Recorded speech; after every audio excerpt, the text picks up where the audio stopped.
বর্তমানে পেঁপে হচ্ছে একটি লাভজনক চাষ।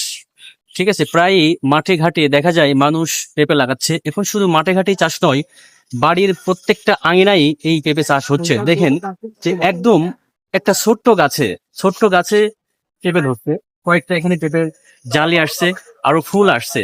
তো এই গাছের বয়স একদম অল্প, 2 মাস আগে, মাত্র 2 মাস আগে এই পেঁপে গাছ এখানে রোপণ করা হয়েছিল।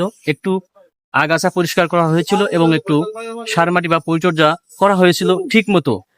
যার কারণে এই পেঁপে দেখেন ছোট অবস্থাতে, একদম ছোট গাছ, তারপরেও কিন্তু পেঁপে ধরছে। ঠিক আছে, এটা হচ্ছে শাহী পেঁপে। এতে অনেক ফলন হয়, প্রায় 12 মাসই কিন্তু হচ্ছে যে গাছে পেঁপে পাওয়া যায়। তো এটা হচ্ছে উচ্চ ফলনশীল পেঁপে। হ্যাঁ, পেঁপে তো অনেক উপকারী। পেঁপে কাঁচাও বিক্রি করা যায়, আবার পাকাটাও বিক্রি করা যায়। তো আপনারা যারা পেঁপের চাষ করতে চান বা করেন, তারা অবশ্যই এই শাহী জাতের পেঁপে চাষ করতে পারেন এবং অল্প সময়েই আপনারা লাভবান হবেন।